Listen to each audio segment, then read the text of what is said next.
What's in the box? What's in the box? Another box. Oh, did you think Aubrey was the only wizard on this planet? Think again. Androff the Gray. All right, now I don't know if any of that cinemagic is gonna work, but anyway, today we have the Adidas Adizero Evo SL, and from this point forward, we're gonna go ahead and do the Adidas Adizero implied. Okay, it's just gonna be the Evo SL. Now let's play a game called Get Them On My Feet. Okay, this section is actually going to be called How Hard Is This Adidas Shoe to Put On? And it's going to determine the length of this overall video. So if it's anything like the Boston 12, I'm going to get a lot of watch time hours. So let's see. Oh my goodness. Oh, 1 for 1. Okay. Look at that. This is nothing like the Boston 12. We got a lot of dog hair on this sock. We got a winner on the fit. Now we're doing a walk test. For some reason in my head, I thought these were going to feel like the New Balance Rebel V3. I don't know why. It's a softer shoe, the New Balance. This one is not, but it has, I'm feeling the rocker. Feeling the drop off more than anything in this shoe. Feels great. The side collar to the left and right are kind of rubbing up against my ankle.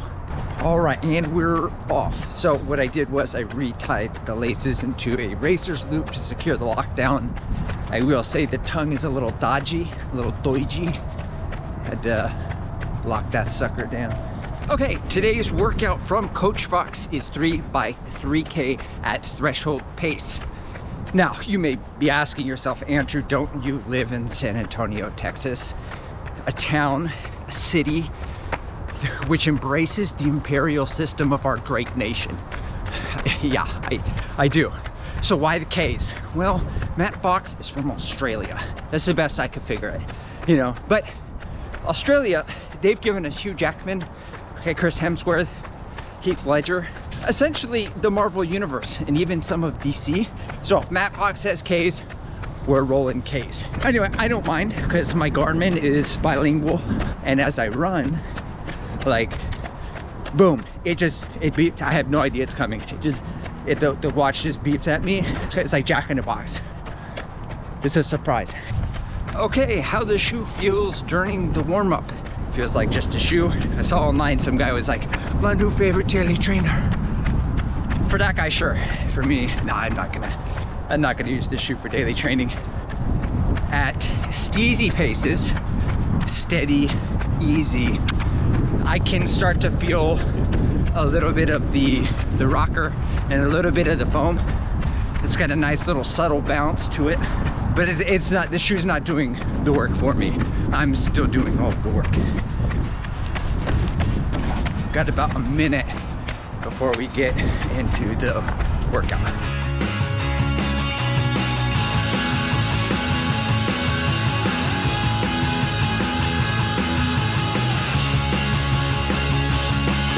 All right, 1 minute break, first strap in.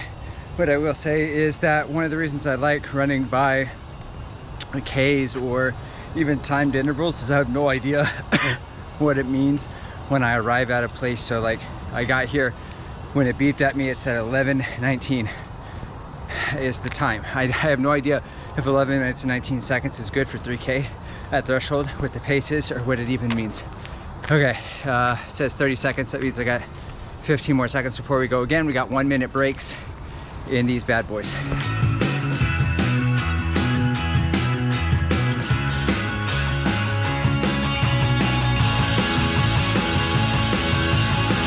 So, rep 2, lost the shirt, 11 minutes, 21 seconds. So 2 seconds slower than the first rep. I'm keeping the same amount of effort, holding that same pace. So that's good, I'm being consistent. The shoe feels underwhelming. I think it may be an Adidas case where I have to break the foam in, like I have with other Adidas shoes. However, it does remind me, it's still a good time. It's a great time. It reminds me of the original Brooks Hyperion Tempo. You got to do all the work, but it feels good, feels speedy, feels crafty, feels nimble underfoot. You just don't get a ton about it. You get a very subtle return, which is nice. A lot of people want that from a shoe. They want to put in the work themselves. They don't want a super trainer, super racer, race day shoe for these workouts. All right, I spent my whole minute talking to you. I got to get last rep. Let's go.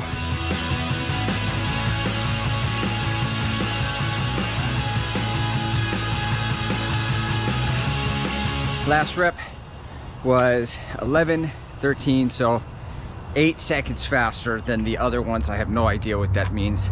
I did feel that I was leaning into it and putting a little bit more, a little frisky last rep, but all right, time to cool down. So for like the ride underfoot overall, I always say this new Light Strike Pro formulation isn't a world different than the first one. Yes, it's slightly bouncier, but it's still pretty dense. It's not like a super bouncy nitrogen infused Puma foam that just launches you forward or anything. So more on the underwhelming side than the excitable, overwhelming sensation of being pushed forward. Another positive I would say is also on the fit.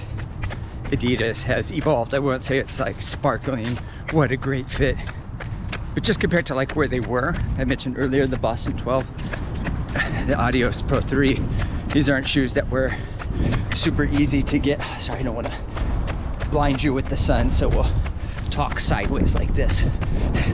Anyway, probably get hit by a car if I do that. Anyway, the upper does fit a lot better. The tongue is slippery, but the toe box is wider, which is really nice. Some of those Adidas shoes like kind of cram your feet before, and they were super narrow. This one feels a little bit wider. I could be wrong, but there's more room for my toes to splay. And here at Midlife Runner, we're here for the splaying. We love to splay. All work and no splay makes Jack a dull boy.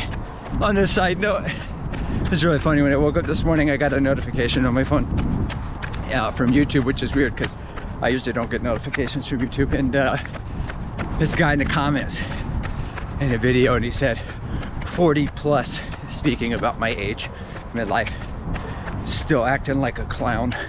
They put a clown emoji, but SMH, shaking my head.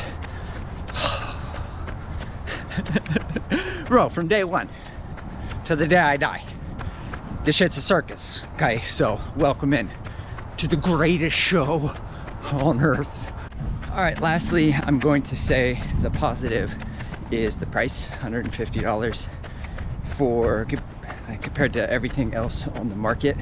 What you're getting for the shoe is good, and we have to applaud, I think, when shoe companies are bringing the prices down for their shoes.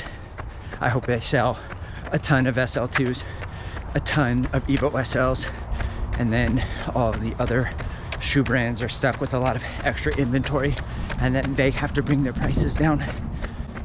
In this economy,